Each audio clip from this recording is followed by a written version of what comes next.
Hello guys, welcome back to my channel. If you're new here, hi, my name's Audrey and I'm currently on this mastering self-love journey. If those are the kind of videos you like, I highly suggest you subscribe. This is part 3 of our 5-part series called Mastering Self-Love, and this one's all about getting that bag.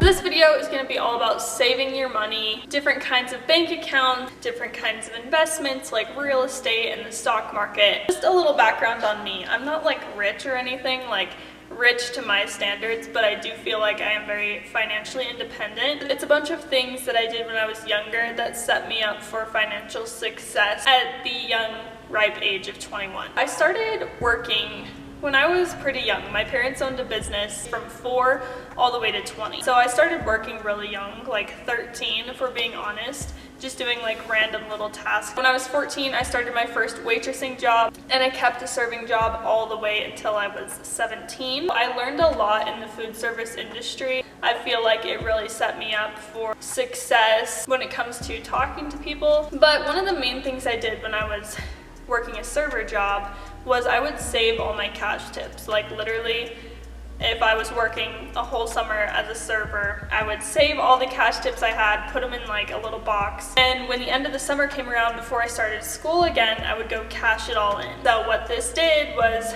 3 summers of serving tips I kind of just kept in my savings, and I would work on weekends during the school year and like spring break, Christmas break, all that stuff. But what this did was by the time I graduated, I had a savings that was sufficient enough for me to move out, get my own place, all like just a couple months after graduating high school. So I was very grateful that I took my job seriously when I was younger, and I feel like the whole saving mindset has really just stuck with me ever since then.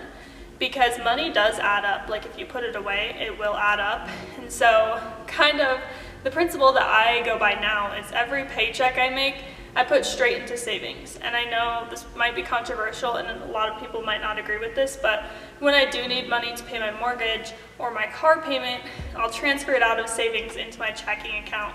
But that way, there's not all this money just sitting in checking and I'm like on Amazon and I'm like, oh, you know what? Maybe I need this. That's what I do.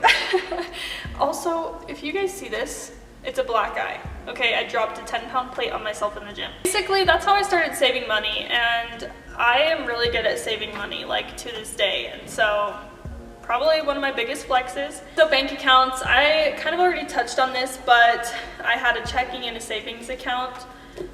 Checking for like all my bills, and then savings account for literally all my money.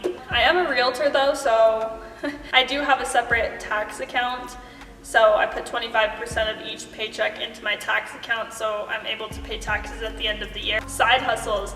I had a lot of side hustles growing up, and still to this day, I've got some side hustles that I do, and they all add up like I was talking about. I have sold a lot of things on Poshmark, clothes that don't fit me anymore, and just recently I've been selling things on Marketplace for older people who don't know how to use Facebook. I'll go over to their house and I'll take pictures of whatever they're selling. I'll put it on Facebook, I'll sell it, and they'll give me 25 to 50% of the sale. That's all money that I don't have to claim for taxes. So that's kind of nice. Stock market and real estate, different kinds of investments that you can get involved in young. When I was 18, I invested in Tesla when it was back, I think it was like under $100 a share. I think I bought 13 shares of Tesla. It went up. I feel like I'm not the best person to be giving stock market advice, but it is a place for you to put your money, and it's like an investment. I feel like the way that you start your day and your mindset, it all has a huge role to play in your finances. Like if you're staying up till 2 in the morning every night and then you don't get up till like noon the next day or something, like are you really starting your day off on a good note, or are you just being lazy? That's really just how I see it. Like people that are like that, I think it's lazy, and I can't imagine their financial situation is like that great. Waking up early, going to bed early, just taking care of yourself, making sure that you can function. I feel like all these motivational factors, like if you're a motivated person and you're like, oh yeah, I work out early, yeah, I go to bed early, I'm not out partying every weekend, like I feel like if you're like that, you've got a money mindset. I don't really know how else to say it. Like, you either have a money mindset and you're motivated in all these ways, or you just don't have a money mindset. You're okay working a 9 to 5 for the rest of your life and living paycheck to paycheck. I feel like those are the two sides of it. If you've read any books on finances like Rich Dad, Poor Dad, the 10X Rule, Think and Grow Rich, anything like that, you know that like the wealthiest people are not always the ones that have the fancy cars and the big, beautiful houses and all that stuff. Like, the thing about building riches is that you spend your money wisely, okay? You have 150,000 miles on your car. Yeah, a new car sounds really nice, and you could like whip it around for a little bit and like flex it or whatever, but like, what happens when, you know, that's gone? It's just like, oh, this is your car payment, this is how much you have to pay in insurance because it's a new car, blah blah blah. Taxes are expensive on it and everything. So it's just like, do you really need a new car, or is this car reliable? Is this car doing what it needs to do at the moment? Yes? Okay, cool. Don't buy a new car. Same thing with like phones. I know people that buy a new phone every year when the new iPhone comes out. And I am just like one of those people that has the same iPhone for like 3 years until my phone starts to like take a shit on me. You have to know the line between like looking like you're doing well in life and like actually setting yourself up to do well in life. I'm not trying to brag or anything, but I bought my first house when I was 20. And it's because I don't have the brand new car. It's because I don't get the new iPhone every year. I don't know, I feel like that plays into it. I mean, if you are always wanting the nice new thing, you're never gonna be able to have long-term residual pieces of income, like investing into the stock market or investing in real estate, or like things that are gonna pay off in the long run. Because the thing about like cars and phones is that they're terrible investments. They don't make any return. They depreciate in value. Whereas real estate, they can appreciate in value. In the stock market, you never know what it's gonna do. Like, entrepreneurs will understand this, but like having your day job, like your 9 to 5, do you just go home after that and watch Netflix all night long? Or do you go home and work on something for yourself? A lot of the times people ask me like, hey, have you watched this Netflix show? Or, you know, people are shocked that I haven't seen a bunch of movies. I don't watch TV. Okay, I have Netflix, but really when I'm at home, if I'm like doing dishes or cleaning the house or something, I'll be listening to YouTube podcasts and like self-development videos. That's what I feed myself, okay? I don't feed myself pointless content. I mean, okay, I'm so guilty of like scrolling on TikTok for hours, but I'm just saying, like, at the end of the day, when you're done with your regular job, do you go home and do you watch Netflix all night, or do you work on something that your future self is going to thank you for? I feel like that is just very personal to like your individual goals. Like when I leave the office today, I'm gonna be at home working on things that my future self will thank me for. Things behind the scenes right now that you guys will see later. So again, make sure you subscribe. So I am just as guilty of this as I feel like everybody else is, but eating out. If you can limit the amount of money you're spending on eating out, that's huge. Like people that Uber eat every night and then they have to leave a tip and everything, like that adds up. If you can go grocery shopping once every couple weeks, make yourself dinner at home every night.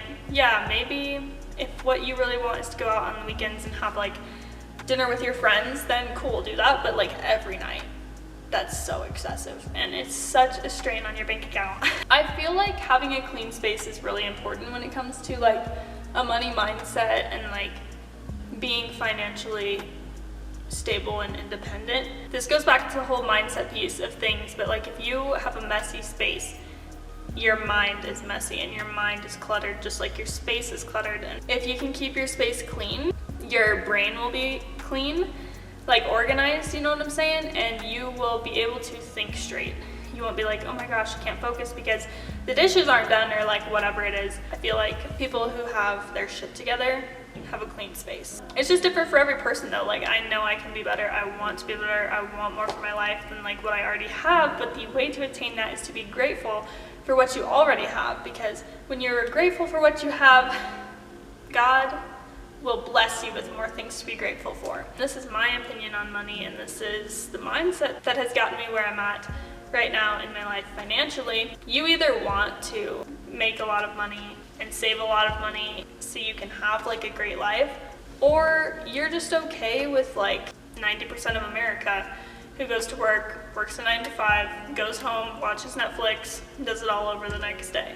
Like, the highlight of their life is getting the new car. So what I'm saying is, the rich people, they're the ones that don't have the new car, and they are literally not miserable because they don't have a stress factor. And whether you believe it or not, money is a stress factor. And the reason I say that is because people say, oh, well, money can't buy you happiness. Actually, it can.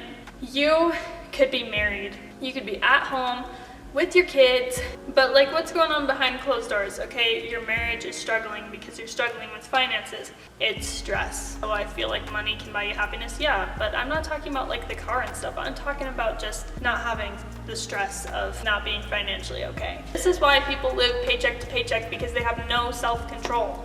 They cannot just say no. They cannot just like step back and ask themselves if this is a good financial decision. If you clicked on this video, you actually care. Anyone else that works a 9 to 5, they just scrolled past and they went and watched like anime or something. You can let money control you, or you can control your money. So that's basically all I have to say about money. You save your money, look into investments like real estate and the stock market. Do something that your future self is gonna thank you for. Try to keep yourself from becoming financially stressed out. Follow me on IG and TikTok at Audrey.Plasinski. Don't forget to subscribe, and I'll see you next time. Bye, babes.